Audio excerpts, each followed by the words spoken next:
Outside the local soup kitchen, the line is already 100 people deep. They are waiting for a meal that, according to the schedule, should be nearly ready.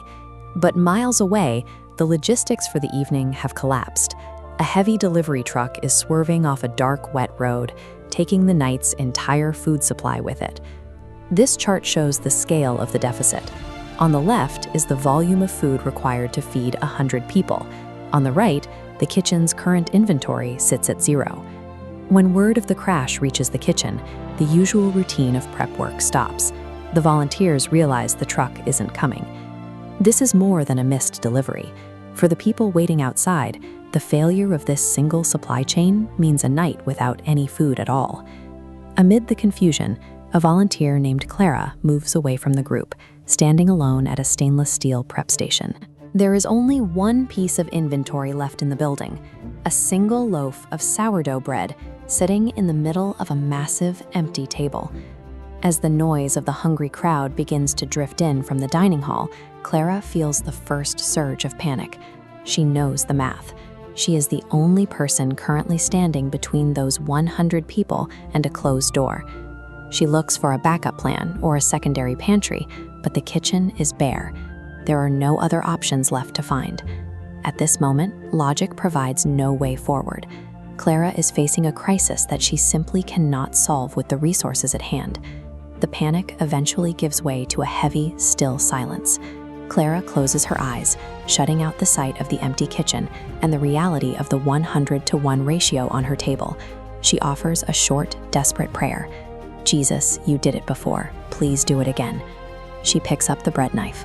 Despite the impossibility of the task, she prepares to make the first move. The blade moves down and breaks the hard crust of the sourdough. By starting this first cut, Clara stops calculating the impossible deficit and has instead committed to an action based entirely on a plea for help. She begins to slice. One after another, the pieces fall onto the table in a steady, rhythmic motion. This diagram represents the physical anomaly. Even as uniform slices are detached, the loaf's core volume mathematically fails to decrease. The process enters a loop. As the count passes 50, the pile of slices grows into a mass that dwarfs the original loaf. The bread moves from Clara's table into the hands of the other volunteers, who carry it out to the people waiting in line. Each person receives a slice that is thick, warm, and high in quality. In the dining hall, the mood shifts. The people eating the bread describe a sense of satisfaction that goes beyond a simple meal. What started as a desperate attempt to find a single calorie for every person resulted in a room full of people experiencing an unexpected abundance. The atmosphere in the room has settled. The sharp clatter of forks and the low murmur of conversation have replaced the tense silence of the wait. Every single person in the line of 100 has been fed. No one was turned away.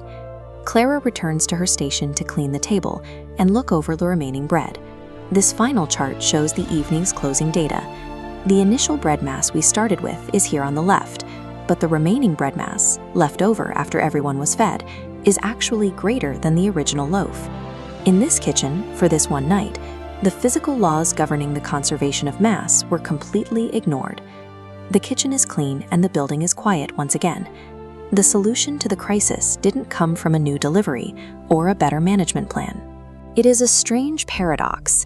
The bread only began to multiply once Clara reached the end of her own resources and admitted she had no other way to provide. The story suggests that when human desperation is met with a quiet act of faith, it can result in a level of abundance that